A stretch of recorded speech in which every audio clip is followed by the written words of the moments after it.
Okay, so we'll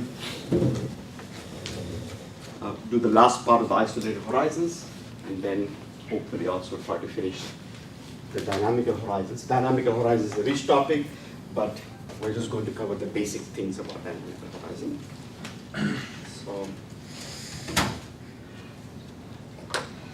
So we're now ready to do the last part of isolated horizons, which is multiple moments.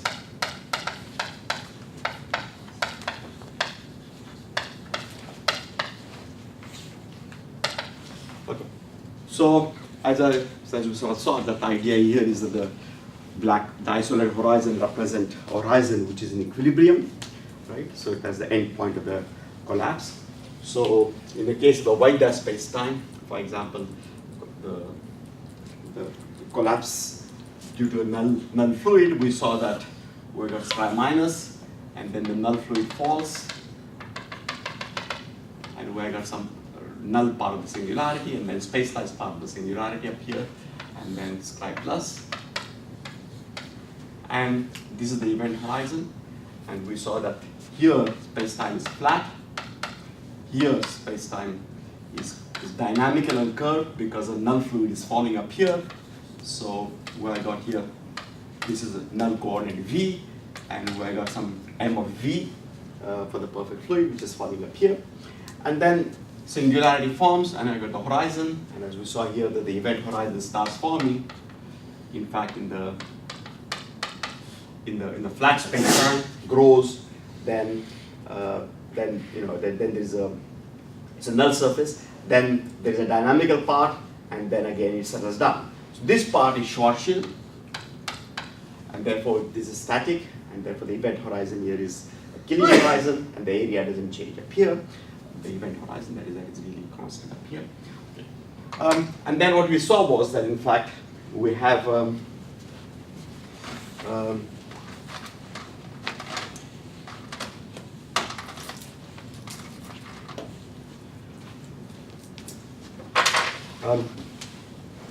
what happens in this case is that, in fact, the marginally trapped surfaces start forming right here, and the surface, we're going to discuss this a little bit more. At the moment, just take for granted that this is really the surface which is R equal to 2m.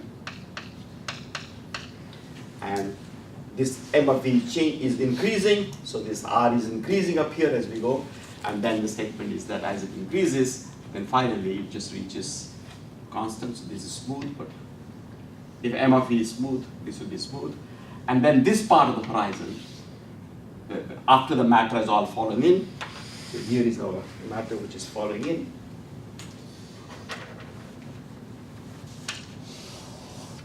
And then to the future of that, what do we have?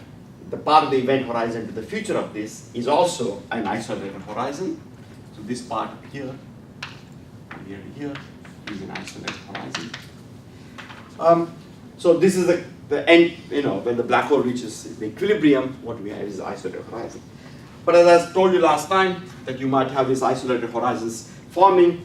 This is a simple case in which outside there is no matter, there is no magnetic fields, there is no accretion disk or anything like that. So therefore this really is just a Schwarzschild space-time, so this is a simple horizon that the structure we know. But in general there might be matter, accretion disk and so on, in which case the horizon is actually going to be not that of the curved space-time, or in non-rotating case, not that of the Schwarzschild space-time, but in fact you're going to have some distortions of the horizon. So in general, the geometry of the horizon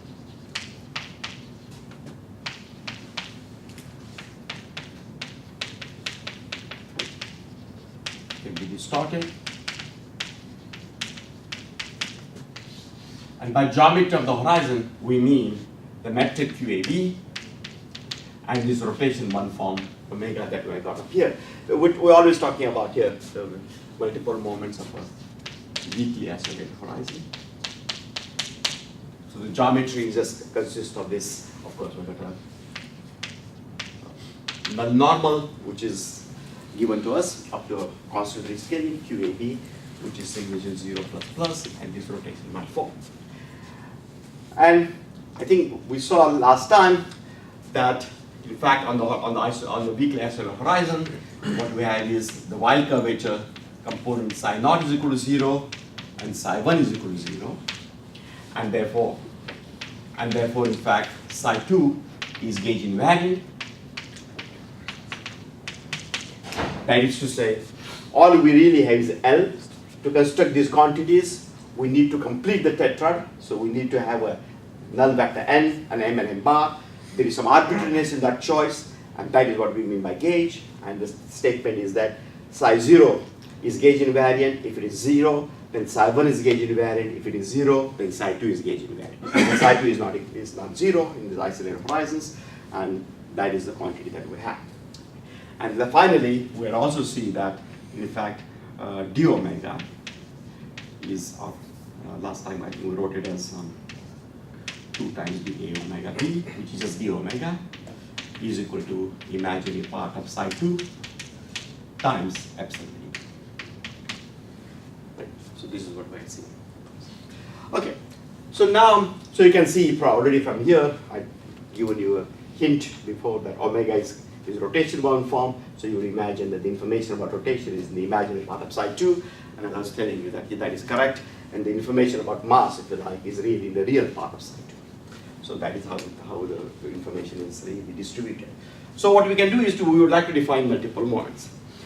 But of course, psi 2 and omega psi 2, real imaginary part of psi 2, are just functions on this horizon. And in different numerical simulations, they will calculate these functions and they will be expressed as functions in some coordinate systems. In the 2 coordinate systems, it's not obvious to compare exactly what is happening. In other words, I got one numerical simulation gives me one space-time, another numerical simulation gives me another space-time. They started with physically the same initial data, and we would like to compare the structures of the final isolated horizon and see if they are the same or not. And to do this in a coordinate invariant manner, what we can do is define multiple moments. Now it turns out that even though you can define these multiple moments also in a case when the horizon is not axisymmetric, this is something relatively recent and has not been, not all of the results are in the literature. But the simpler case is assuming that in fact the horizon metric is axisymmetric. So supposing we assume that QAB admits a rotation killing vector. This is not a strong restriction in the sense that in the numerical simulation, of course, finally the horizon that you get is axisymmetric and it completely settles down. It is a curved horizon if there are no accretion disks. So therefore QAB admits a rotational killing vector field is an assumption up here.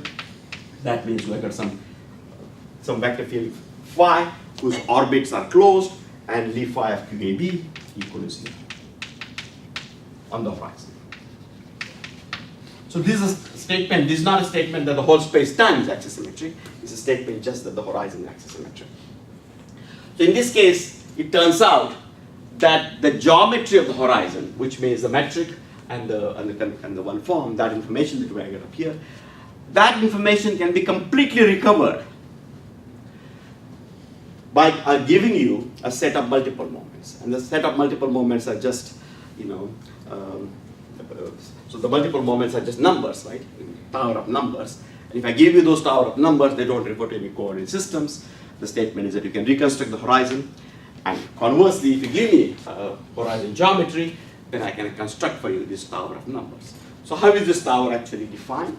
So multiple moments.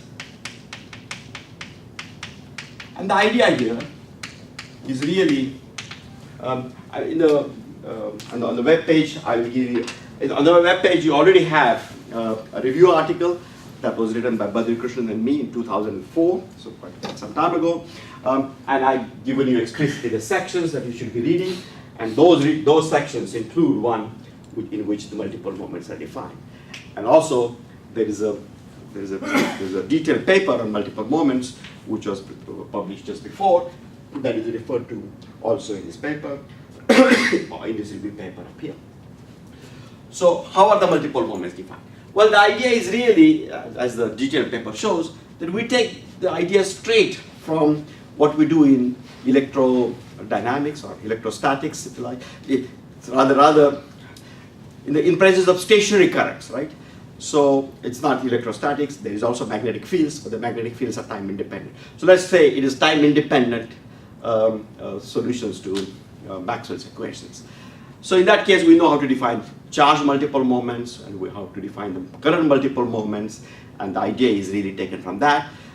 Looking at the horizon structure, you can associate with the isolated horizon a mass density, if you like, and an angular momentum current density. And the analogy is really with the charge density in electrodynamics in the time independent situation and a current density in electrodynamics. And if you are given the charge and the current density, then you can define multiple moments. And that's the idea that is taken over here to define it. But of course, in electrodynamics, we are working typically, of course, in Minkowski spacetime. And in Minkowski spacetime, you have got a flat metric. And the multiple moments, as you all know, refer to YLMs, spherical harmonics. It's a spherical harmonic decomposition of the charge density and the spherical harmonic decomposition of the current density. But here we don't have a spherical, we don't have, in general, the horizon geometry may be distorted and so on. But there is a very nice result. So this is just a mathematical simple statement, which is, at least to me at least, at first was a little bit surprising. So mathematical statement. That given a two-sphere geometry, so given as two-sphere and a metric on a two-sphere, such that it is axisymmetric. So there is one Killing vector field. It's not spherical symmetric, it's axisymmetric. Then, using just the information that you have got this metric, and you have got the rotational Killing vector field, and the rotational Killing vector field, of course, given this metric, you can calculate the norm of the rotational Killing vector field. The twist of the rotational Killing vector field is 0, so you can calculate the norm of the Killing vector field. Just from this information, you can actually reconstruct, you can actually put on this S2 if you like a fiducial spherical metric. Given this, one can obtain, one can induce, one can define on this S2 a unique spherically symmetric metric. So one which has 3 rotational Killing vector fields.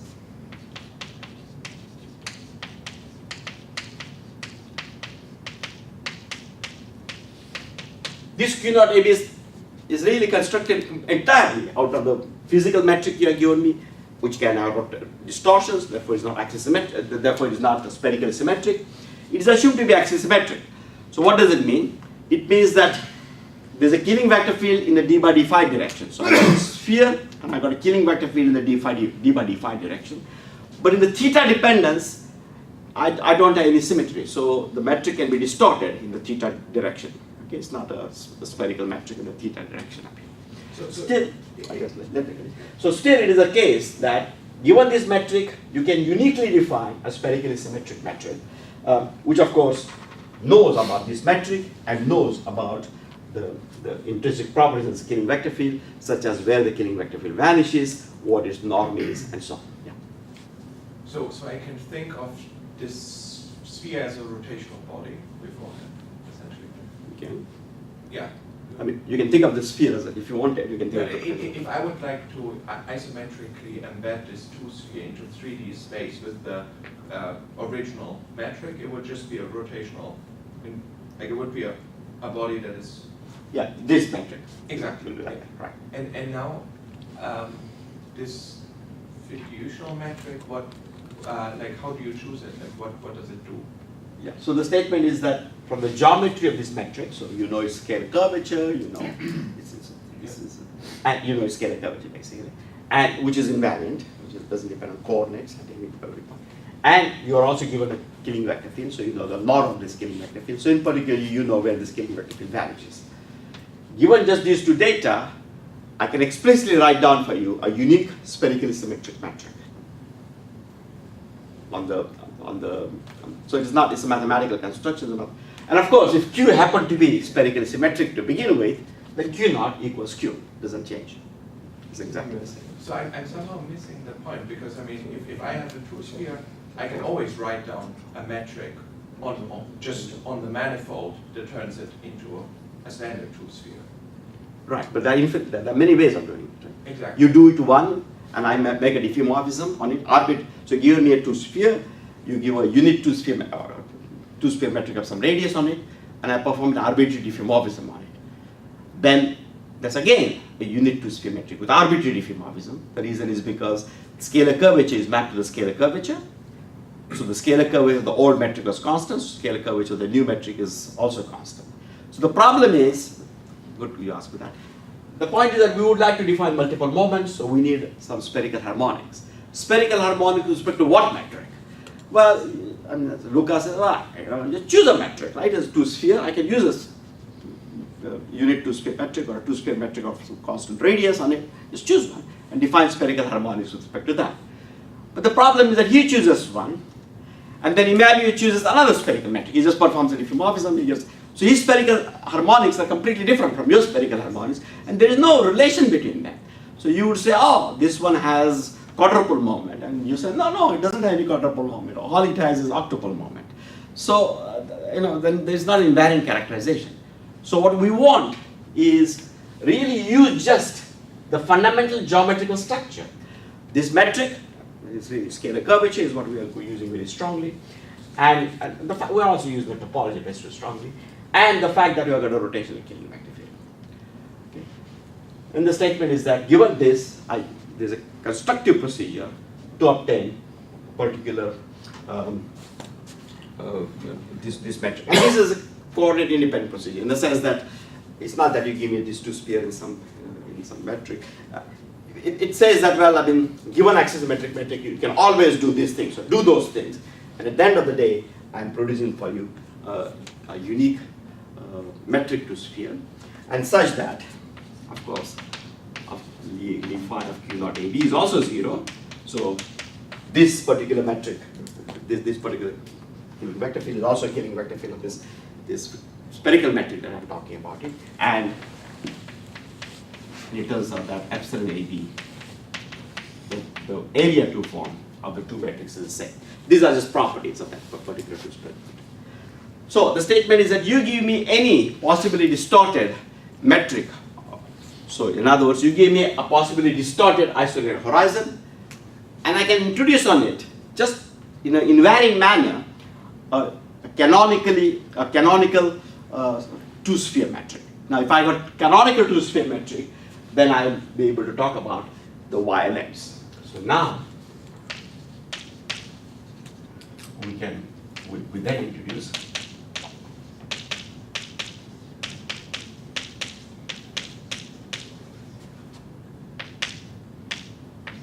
which are appropriately, as in textbook, normalized eigenfunctions of the Laplacian operator with respect to this metric up here, and the phi operator, basically d naught squared. So d naught is a derivative operator of the metric Q naught AB, of this metric Q naught AB. So this times YLN is equal to the normalized standard normalized constant, which depends on LN, times L plus 1 times YLN, and d phi of YLN, or if you like, d by d phi of YLN is equal to some other constant prime and times YLN. And you know that these are canonical, these are invariantly introduced up here. So we get these functions. This depends upon p by phi. I mean, if you introduce a coordinate system adapted to the two spheres, that they will depend on t and phi. And now the idea is to use this YLN to define the multiple moments. But multiple moments, what field do we expand out to define multiple moments? And then a very detailed analysis shows that the appropriate field is precisely this I2. It has exactly the same information as in electrodynamics you would have for, so to say, a mass density and a charge density. And this is done in detail in the detailed paper that I just mentioned to you, and which will be on the website for your reading material. So because of this, the statement is that now we got this YLN. So we just define the multiple moments. So we got, these are called the geometric multiple moments.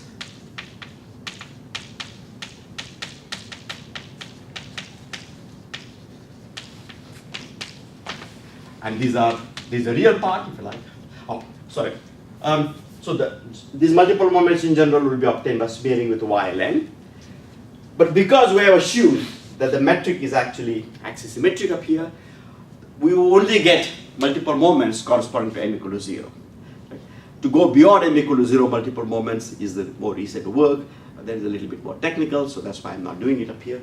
So at the moment, you're going to get multiple moments which are going to correspond to m equal to 0. So they are just y0, yl0 up here. And these are just defined to be the real part of multiple moments. So yl plus I times. So these are like the mass type multiple moments or charge density type multiple moments.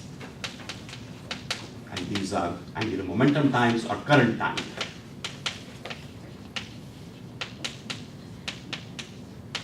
Multiple moments. And this is just defined to be equal to integral of just take psi 2 times y0 times d2v. And again, because epsilon is equal to epsilon naught, does not matter if you put here d2v naught or you just put d2v, is the same every element. So I'm just telling the final result, and the final result seems it's easy, and it is easy final result, and that is why people in numerical simulations actually can calculate this because they have psi 2, they just calculate these multiple moments, and then you can compare. You got a simulation, you started with initial data, you thought it was the same, you said the black hole, they collided or there's a gravitational collapse, and then you got a final isolated horizon, and then you can compare and see if in fact you get the same answers or you don't get the same answers. If you don't get the same answers, then at least one of you is wrong, and therefore we had to sort of go and check what exactly went on. It's not an issue of coordinate freedom.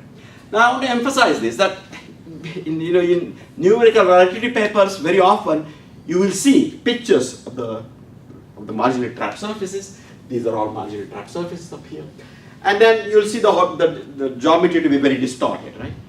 But almost every time it's a coordinate effect. It's just they've chosen some coordinate systems and they're plotting, for example, some functions in those coordinate systems, and they look distorted. Well, that's, in some other coordinate system, they will look something else. It's not yeah.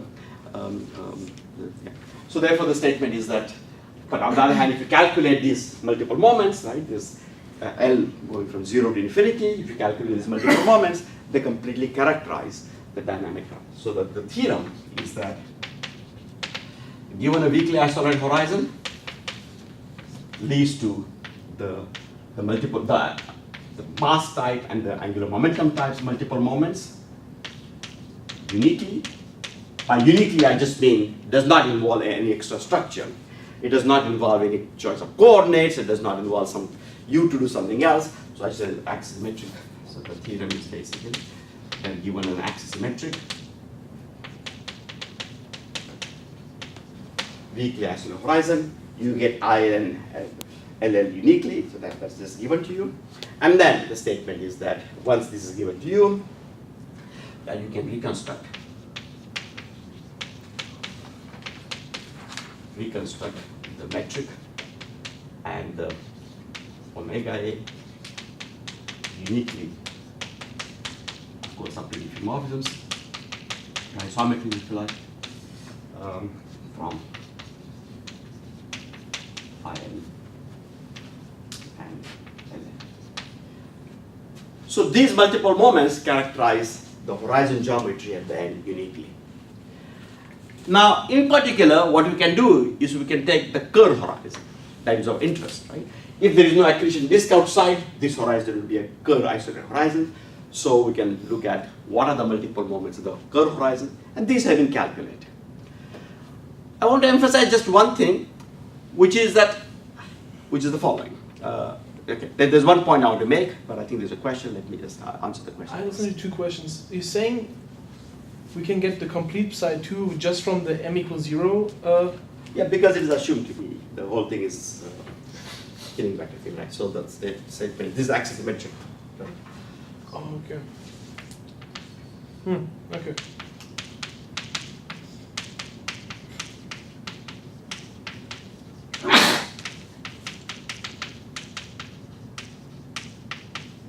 By assumption, but we would like to remove this assumption. For example, when the black holes collide, okay, the final geometry is axisymmetric, it's curved.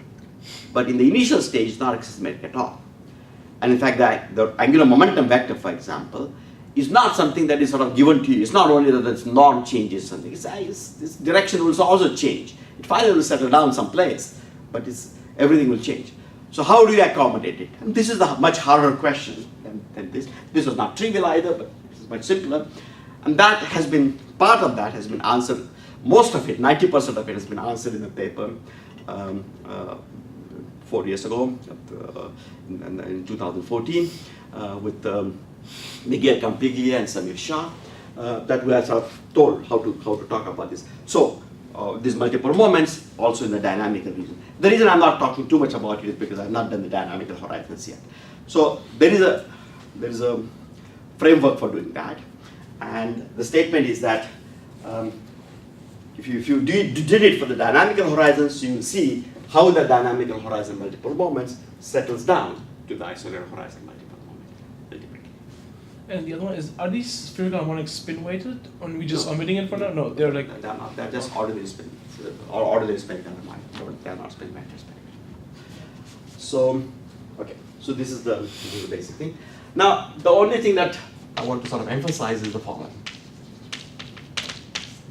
In Newtonian gravity and in time-independent electrodynamics, what is it called? It's called electrostatics and magneto something, where there are the currents are time-independent. Okay, stationary electromagnetic fields, right, where the charge and the current densities are all time-independent. It's stationary because there is current density. So the current density is something is happening in time, but the current density is time-independent, like charge and current. So in that case and in Newtonian gravity, we only have mass multiple moments. Normally we don't talk about angular momentum multiple moments at all. But in electrodynamics, we talk about both the charge multiple moments and the current multiple moments. The charge multiple moments are like the mass, they're mass type, they're like ions, and the angular momentum multiple moments are like this. So these will have the information about, local angular momentum density on the horizon, if you like. And this has the information about the local mass density on the horizon. Okay, so one remark. So in Newtonian gravity,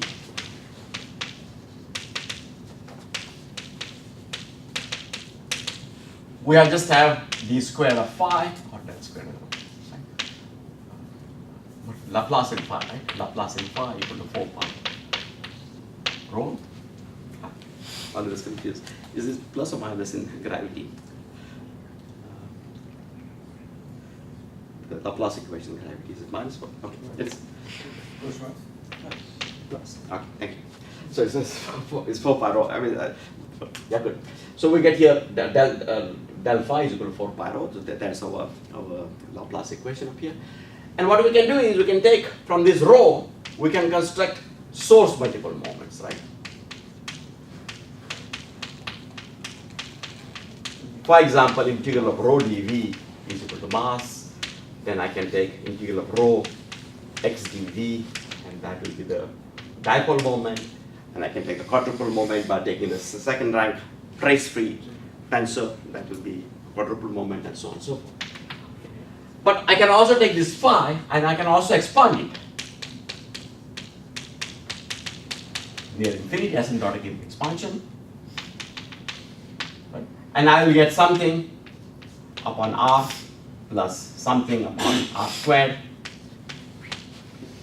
So I'll get here one exponent. So I'll get here partial expansion.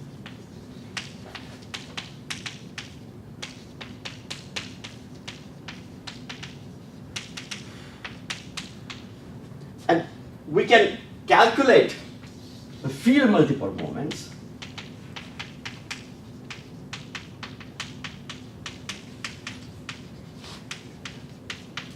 from this partial expansion.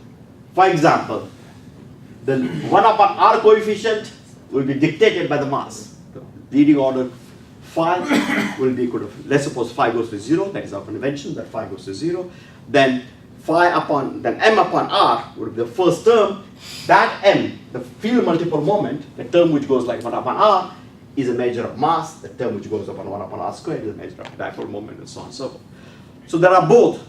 So this is just a YLM expansion of the Laplace equation. Right? Just taking the YLM expansions, then you are going to get the solution to be equal to some radial function RLM times YLM, and you are just expanding out RLM. And the coefficient of YLM will give you some RLM, so will be some, they will fall off in certain rate. Therefore, I can look at those coefficients of YLMs, and they will give me field multiple moments, and I can just integrate the sources, and they will give me the source multiple moments. And the point is that because of this equation, we have a little theorem which says source multiple moments are the same as the field multiple moments. So for example, you can calculate the mass by integral of rho dV, or you can calculate the mass by looking at the expansion, 1 upon r expansion of phi, and look at what is 1 upon r term, and that will give the same. Okay, so we got these two kinds of multiple moments. And the two are equal to each other. But in general relativity, in fact in all non-abelian theories, you all know that the gravitational field itself is a source of gravitational field, right? Gravitational field also is a source of gravitational field. Gravity gravitates, right? That's the non-linearity of general relativity. Therefore, if you know only the source multiple moments, you would not know the field multiple moments. So these can be in general relativity. In general relativity, these can be defined. These are defined at infinity. And these are called Hansen or Garrosh-Hansen multiple moments. These are analogs of this. These are generalized to infinity, and these are called Garrosh. So they actually measure the multiple moment, if you like, of the field. And therefore, but the source for those multiple moments is not just the matter source, but is also the gravitational field which is there between the matter and infinity. So this includes both of those things. Whereas these kind of multiple moments, these are kind of typically not well defined or typically difficult to define.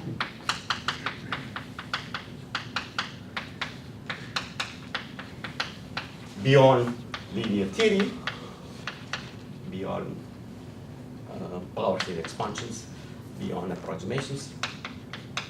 In exact theory, it is not, it's very difficult to define. And therefore, when people talk about multiple moments, a lot of time in the literature when people say that, well, they would like to test no-error theorem. And for that, they would like to know if in fact the multiple moments are the field multiple moments at infinity that are the same as those of Kerr. Okay? But this is the field multiple moments. They don't tell us what are the source multiple moments, which are the multiple moments of the horizon. The field multiple moments include everything, not just what is at the horizon, but also outside the horizon, in particular gravitational waves and everything, right? So we have to be careful about when we say that when I'm testing general relativity, people just define these multiple moments from Kerr asymptotic expansion and spatial infinity, but is that what we should be doing, right? So this is, what exactly is a test that you're doing? What quantity are you calculating and comparing with the field multiple moments of Kerr? That needs to be understood in much, much more detail than is typically done. So this is the thing that I want to emphasize. On the other hand, you can, in the numerical simulations at least, you can just calculate these multiple moments of the final horizon, and these will be the analog of the source multiple moments. So horizon is an exception. Normally I don't know how to define source multiple moments. But for horizon, I do know how to define source multiple moments, and that is because of all these interesting properties. Psi 0 is equal to 0, psi 1 is equal to 0, psi 2 is gauge invariant. Given a metric, which is axisymmetric, I can define canonically spherical harmonics. I can do this decomposition. this is something that is true for a horizon. It's not true for a star. If you give me a star in general relativity, a random star in general relativity, it's not easy to define those multiple moments. I don't mean there are no attempts, there have been, but it's very difficult and there is no kind of consensus as to what those multiple moments are. But for the horizon, we can, which is, to me, very interesting. The sum of black holes are indeed rather simple objects. The horizon, we got multiple moments and we can define them. This is what happens. Is that related to it being a null surface? It's related to everything, right? I mean, it's not just null surface, but it's an equilibrium. All these properties are true, and there's a gauge invariant thing that you can extract. It is really the notion of weakly astral on the horizon. That is why that notion is not so trivial. In the beginning, it seems, well, it's simple. It's just it's null surface, and the expansion is 0. But you add to it field equations and the energy conditions, and a wealth of information comes out, which is gauge invariant, which is not something that happens for a star, because such a wealth of information doesn't come out, and we can define these multiple moments in this particular way. So I think I really urge for those of you who do gravitational waves, when you talk about testing general relativity via no-hair theorem, please be careful about how that test is actually carrying out. When we say that there's only mass and angular momentum which defines these multiple moments, yes, but are we talking about the field multiple moments, or are we talking about the source multiple moments? The test that you're looking at is which kind of test is it? If it is, okay, so that this is something that we should worry about. And in particular, if there actually are accretion disks outside, so this is not just black hole collisions, neutron star collisions or something, then there is a 10% mass is in the accretion disk, then indeed the multiple moments out at infinity would not faithfully capture just the Kerr geometry, will not capture really the geometry up here, and you should not say, oh, now there is a violation of general relativity or something. You have to be much more careful in understanding if in fact there is a real violation, or you're just comparing something too crudely to arrive at a violation. So this is the thing that I would like to discuss. Okay, so this is the end of the black holes in equilibrium, and then we start the last topic. Are there any questions? Just to what you just said, I mean, the horizon is great to do these computations, but to do a comparison with something that we measure here, that will always be more to the left side, what you're describing. So in what scenarios is there at least approximately a relation between the two? Or is it really just a linear theory, like approximation where one can? Yeah. So far, mostly what people have done is really looking at what is called quasi-normal ringing, which is really linear theory on Kerr space-time.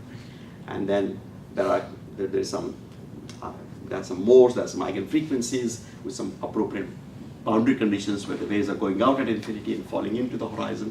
And with this boundary condition, you get some eigenfrequencies, and these quasi-normal ringing tell you that the signal should be damped after the black hole is settled down and we have entered the linear regime.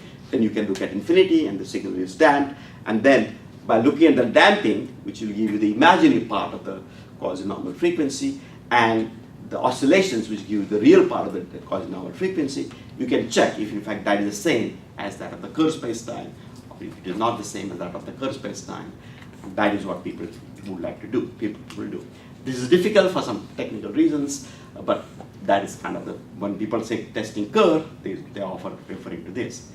However, there are much more strong field tests of general relativity, which is really when the two black holes collide and a dynamical horizon is formed, which is our next topic, and the dynamical horizon is formed. Then something happens in this dynamical horizon. The multiple moments of this dynamical horizon are complicated. As I was saying before, the angular momentum vector is really not pointing in the same direction as time goes on. It might flip, it might do various things.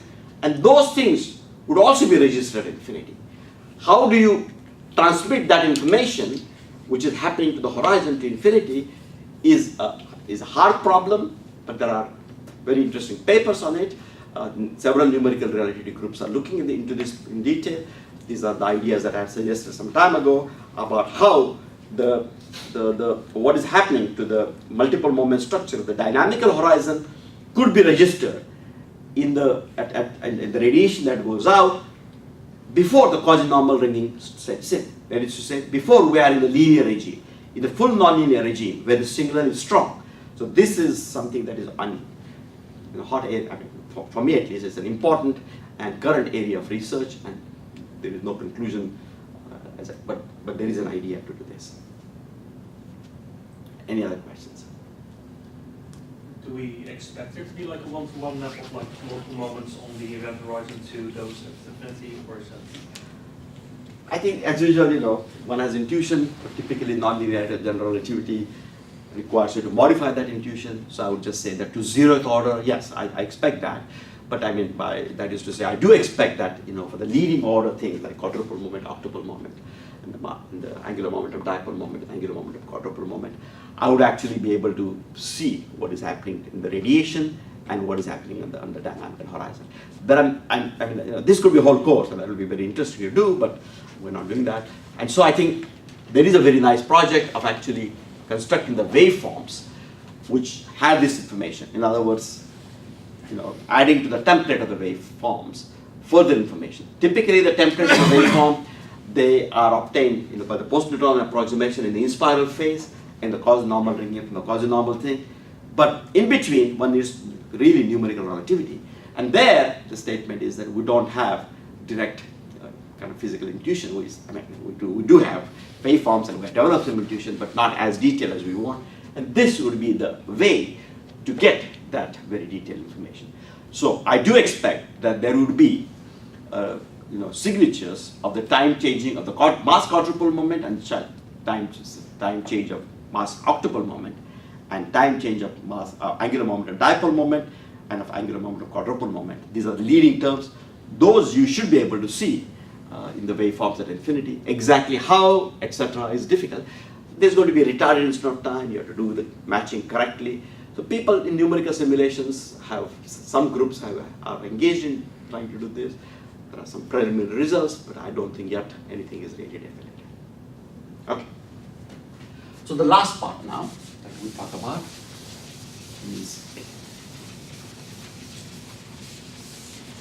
as I told you, that what we did in great detail is really the Schwarzschild curve metric and their properties and their geometry and their physical properties. And then we also did in some detail mathematics of isolated horizons. The reason is because we're going to use it again at SCRI. That's the reason why we did it in much more detail than we can, or that we needed to for that purpose. And now we have a lot of intuition here. And now the statement is that, then I went fast, and I just told you that multiple moments can be defined, that psi 0 is 0, psi 1 is equal to 0. These are all in papers, you can read it, anybody who's interested. But it's important to have this global structure in mind, and the global structure that you have in mind up here is just that psi 2 is gauge invariant, and it has non-trivial information about the distortions and non-trivial angular momentum structure of the horizon itself. If you like, these are the source multiple moments that one can use. So that's what we need to know. All right. Now what we want to do is the last topic, which is dynamical horizons.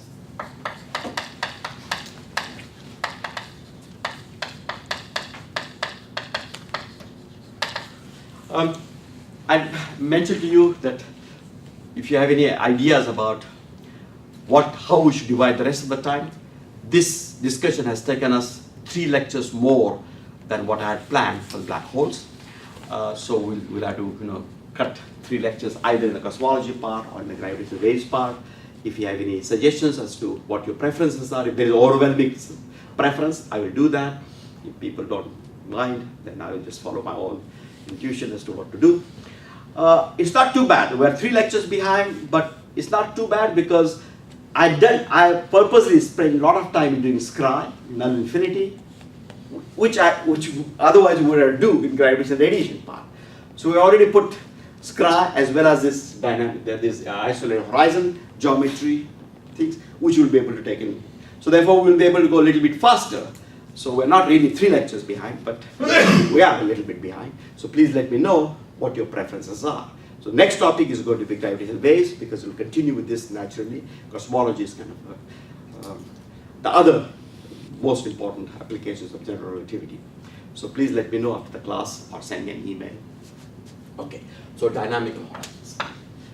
So the idea up here is precisely what I was telling you about before, namely that what we are interested is really when, for example, the black hole actually forms, or when 2 black holes collide.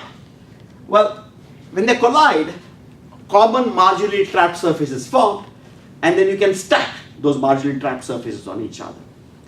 In terms of signal, it's not very long. It's typically 2 cycles or 2.5 cycles that in fact some nonlinear dynamics is actually seen at infinity. Okay? It's only 2. And then there's a quasi-normal ringing period, which is also roughly 2 cycles at the end for the black hole collisions. Only about 2 cycles at the end for quasi-normal ringing, that is seen. So it's amazing that we have to try to extract all this information out of these 4 or 5 cycles that are relevant. Until then, it's really the inspiral phase, which is supposed to run a Newtonian approximation, and full nonlinear relativity is encoded in this few cycles after the common marginally trapped surface is formed. So here's a simple example, and this is too trivial, but that's why we can draw on the board, or we can analyze in great detail. And this simple example is that we send in this null fluid, right? It's just a null fluid. So what I got here, the metric, I think I wrote down last time. So the metric here is dA squared is equal to minus 1 minus dA of V upon R. So it looks like Schwarzschild metric, but it has this extra term. Let me get this sign right. I think it is. No, I don't know. It's either plus or minus the next term. Plus. Okay.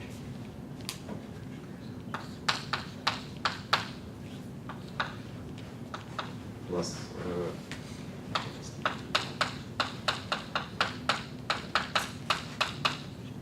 And this satisfies Einstein's equations. The Einstein tensor is equal to 8 pi times g Newton times TAB. And TAB, actually this way I put equal to 1. And TAB, otherwise I should put here 2gm. And then TAB is just given by m dot of V. So it's just dm by dV upon 4 pi r squared times V.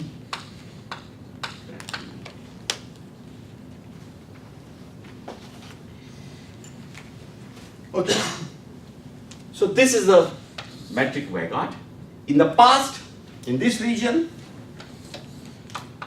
m of V is 0 up to here. This is say V equal to V naught.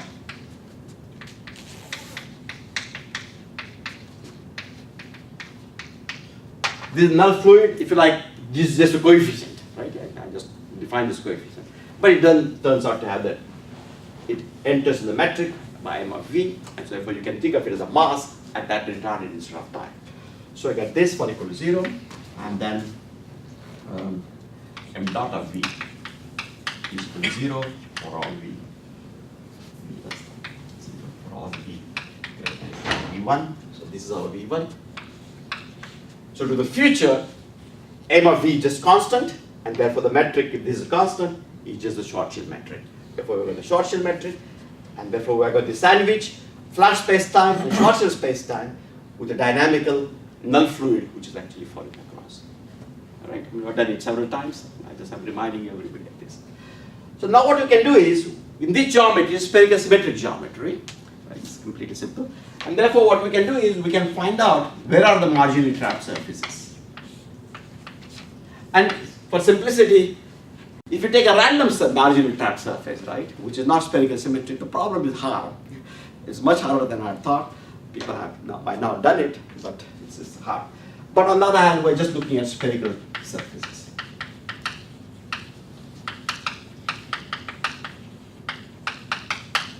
R is equal to some constant 2 spheres. Around 2 spheres. Okay, this is so look at this R equal to constant 2 sphere for various values of V, and you will find for various values of V, and you ask when is it going to be a marginally trapped surface? So we are asking when is it true that theta sub L equal to 0, where L is the null normal, which is outgoing, right? L is always an outgoing null normal. That's what.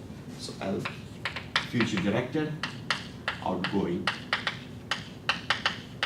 null normal. Everybody okay with this? That's what we mean by marginally trapped surfaces. Yeah? So given any two sphere, there is going to be an outgoing null normal L, there is going to be incoming null normal N, and we look for that. And your homework problem asks you to do this and to show that in fact this is satisfied precisely for R is equal to 2N of R of V. So you fix a V, that will give you some, that will give you a two sphere R of V, and then when its value is equal to 2mv, then it is marginal time surface.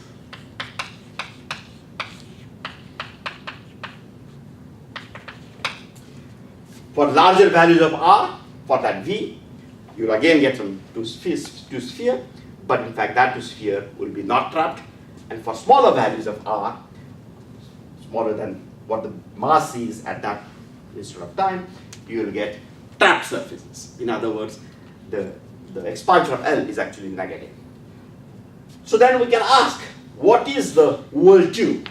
What is the curve in this RT plane or RV plane? What is the curve which corresponds to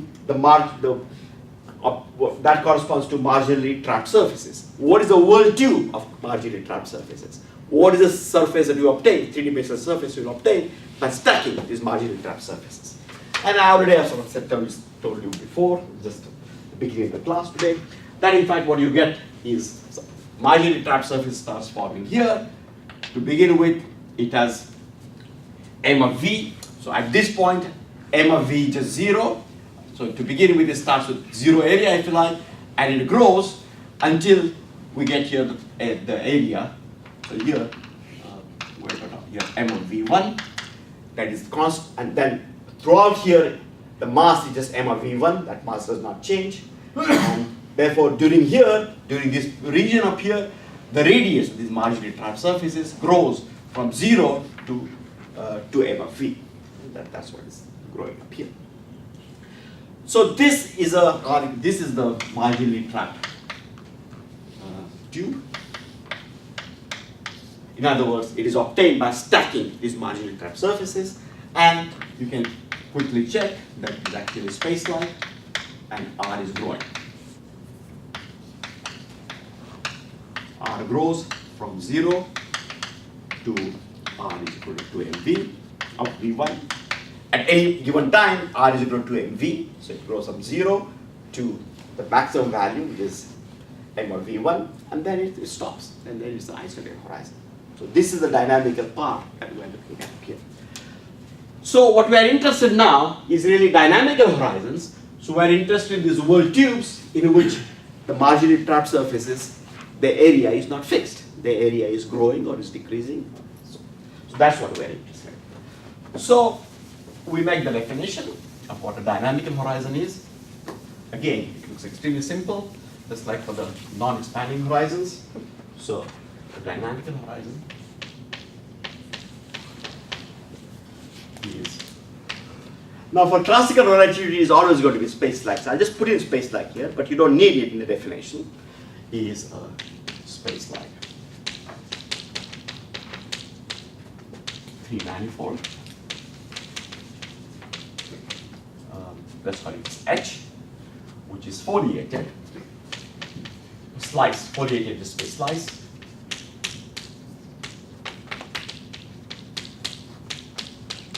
By two spheres.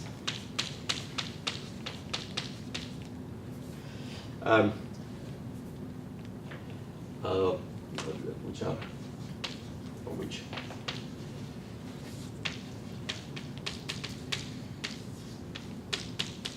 expansion of theta, outward null normal is equal to 0. So that's what we are looking at. And we will be only interested here in the dynamical horizons which are future. Remember, in the case of isolated horizon, we are a black hole type isolated horizons which are future horizons, and white hole type isolated horizons which are past horizons. And they can be distinguished from the fact that the future directed n vector field that we got here, their expansion for the future horizons is negative, and for the past horizon is positive. That's how we distinguish. And for the dynamical horizons, we are only interested in the future horizons which are formed mathematically, we'll also look at the past horizons, and in some cases it might be interesting, particularly in quantum considerations. But here again, for classical ones, we are going to look at p plus of n, which is this method here, where LA is outward pointing, future directed, non-normal, and A is inward pointing, future directed, non-normals. And the example is white dash space-time that I just told you.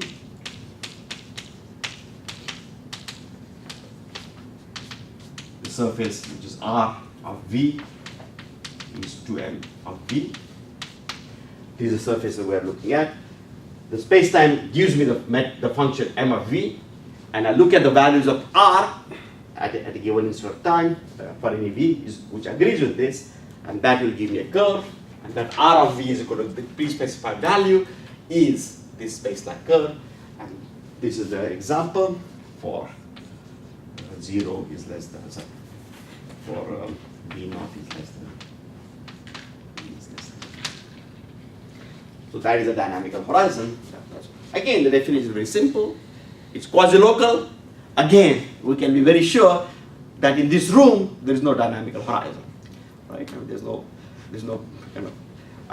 we are not sure that in this room there is no event horizon. There probably is actually some gravitational collapse which is going to happen a billion years from now. But we know that there is no dynamical horizon in this room, and so that's good. Okay. All right. So that's a very simple definition. And now, what are we going to do with this dynamical horizons? And now something very interesting happens, something that I had been not expected at all. It was a total surprise for me. For event horizons, even if you ignore all the teleological properties, the fact that it's too global and so on, you can of course accept it all and everything. What is kind of the main key result for the event horizons that I know, about the properties of event horizons that I know? And as far as I know, there is one key result for event horizons, which is the Hawking's area theorem. And Hawking's area theorem told us that the area of the event horizon cannot decrease. Right? If, under some assumptions, which are physically reasonable, the area of the event horizon cannot decrease. So this is the statement. But on the other hand, Hawking's theorem doesn't tell us quantitatively how much the area increases. I give you a physical process and I want to know how much does the area increase. So at first, when I was a student and so on, I thought that, okay, Hawking has done the first step. The second step would be to actually say that, well, if so much matter fell in, then the area increases by this amount. If so much gravitational waves fell in, then the area is increased by this amount. That's what we would like to show. But this example shows that this is hopeless, because the area is increasing here. Area started from the event horizon from 0, and it increased, right? To here, 2m of V1, it increased. But already from here to here, it increased in the flat space-time region. We can just calculate what this area is right up here. It is a null cone, so we can calculate the area up here. And nothing is happening here. It's flat space. There is nothing falling across the event horizon, neither matter nor gravitational waves, because it is just flat space. And therefore, it's clear, this one simple trivial example makes it clear that you could never prove a physical result which says that the area of the growth in the area of the event horizon is because there's a flux of something falling into the black hole. You just can't do that. This makes it clear. But to me, the big surprise was that for a dynamical horizon, there's a law about how the dynamical horizon grows. And it grows precisely by the falling of matter and gravitational waves across the dynamical horizon. So to me, this makes it much more physical. A, because it's quasi-local, and B, because there is a quantitative law which tells us how the dynamical horizon grows. Whereas for event horizons, we only have a qualitative law which says that the area of the event horizon cannot decrease. So it remains constant or it increases. Please ask any questions you have. Just a second. So I get confused between the dynamic horizon and the MTS. Marginal trap surface. Yeah. Okay, so confusion is about marginal trap surface and dynamic horizon. A marginal trap surface is a two-dimensional surface like this, Oh. such that the expansion of the outward null normal is 0. Dynamical horizon or isolated horizon is a three-dimensional surface. It is obtained by taking these marginal trap surfaces and stacking them, putting them on. So for example, each of these things up here is a marginal trap surface. This is a marginal trap surface. This is a marginal trap surface. These are all marginal trap surface. This is a two-sphere, right? It's a RT plane, so it's a two-sphere. So each of them is a marginal trap surface. I have stacked them on top of each other to obtain a three-dimensional manifold. Three-dimensional manifold is space-like here and it's time-like here, and it's null here. And that is the difference between the dynamical horizon, between the dynamical or isolated horizons and marginally trapped surfaces. Is this clear? I pretty much the same question. Non-expanding horizon is only the difference that's time. It's null instead of space-like. Yeah, and the non-expanding horizons, I did not explicitly ask this, but if you wanted a future non-expanding horizon, you do ask this. That's what I was wondering. So, that's So really the only space- difference is this, exactly. Because it's in Yeah. parentheses, so it seems like unimportant, but it seems to me that it's the actual difference to what we have done before. Right, yes. So the point is that, no, that is absolutely right. So the statement is that, let me just put space like here. The real way to do it is to talk about marginally trapped tubes. And they are not space-like. It's a three-manifold such that this is true. Or if you like, a future marginally trapped tube is this. If it is null, it is an isolated horizon. If it is space-like or time-like, then it is a dynamical horizon. And then one should always talk about a space-like dynamical horizon and a time-like dynamical horizon. But in numerical relativity, but in classical general relativity, we don't, time-like dynamical horizons are not of interest. What is of interest is only the space-like. So we abbreviate it and just call it, dynamical horizon. But strictly speaking, we should say a space-like dynamical horizon is a space-like three-manifold, etc., and a time-like dynamical horizon, time-like three-manifold such that this is true. As we will see in a minute, that in fact, this space-like is important because this is what tells you immediately that the area grows. So let me just do that. If you have another question. Yeah. This is the one thing I don't think I have the intuition for it, but I feel this thing is actually growing compared to the non-expanding horizon, right? And we still say theta, like the Right. So are we getting to that exactly right now? Yeah. Oh, okay. So what is happening is the following. So I can do more mathematically, but I'll just do it physically by just restricting myself to space-like ones. I can allow time-like, space-like null and say what is happening simultaneously, but it gets a little bit too abstract. So let me just restrict myself to space-like. So what does this horizon look like? So it's a space-like manifold, and we can write down a space-like manifold just like a plane up here. This is perfectly fine. But for your intuition, it is good to write it as a hyperboloid, right? You take Minkowski space, just this is a side remark. You take Minkowski space, maybe we won't take two-dimensional Minkowski space, just for the sake of simplicity. So this is T and this is say Z. If there's two-dimensional Minkowski space. Then the null cones are these null cones. So the vector here is really this outgoing. So L dot L equals 0, and this is incoming, so N dot N equals 0. But I can look at unit time-like vectors, and the unit time-like vectors will give me a hyperboloid.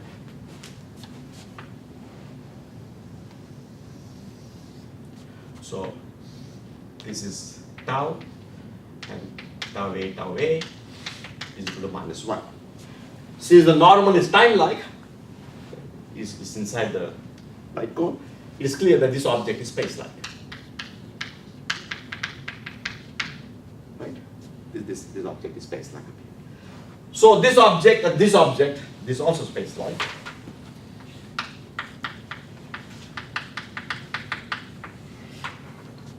They're both space-like objects.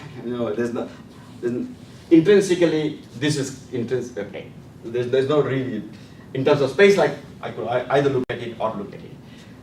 But dynamical horizons visually or intuitively are better be thought of as this object. This is what in quantum field theory you call mass shell, right? In momentum space, k mu is equal to minus mu squared. This is the mass shell that we're talking about. So here I put more 1, but I could put another constant up here. So this is a mass shell that we got up here. And that is space-like. So now the statement is that if this is happening, I can look at z equal to constant surfaces. I'll be done in 1 minute. I can look at z equal to constant surfaces. So this is t equal to 0. This will be t equal to 1. Sorry, t equal to constant surface, not z equal to constant. T equal to 2, and so these are surfaces. Time, usual time is passing like that. So even though this is space-like surface, right, you can think about time evolution in this sense. If you are intrinsic in the space-like in the surface, then there is no time evolution because all the direct, even if it was 3-dimensional, if this was not z but this was x, y, z, right, I got a hyperboloid like that, and intrinsically there is no time evolution because every direction is the same, right? It's just space-like direction. There is no time here at all. But embedded in space-time, I can cut it by this standard foliation, and I can think of this as being time evolution up here in this surface up here. And you can see here immediately that what is happening is that in fact, as you go, right, the area of these two surfaces up here, these two if I was in 4 dimensions, then these will be two surfaces up here. The two surfaces here are 0 area, and this two area is growing as you go along here. So here area grows.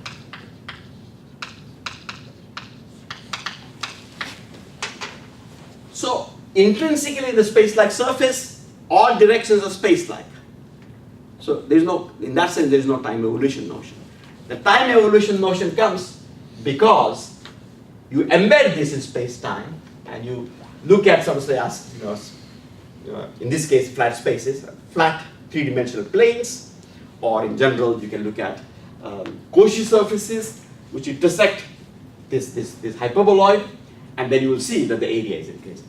So this object up here is like the analog of the dynamical horizon. You think of the dynamical horizon in this way.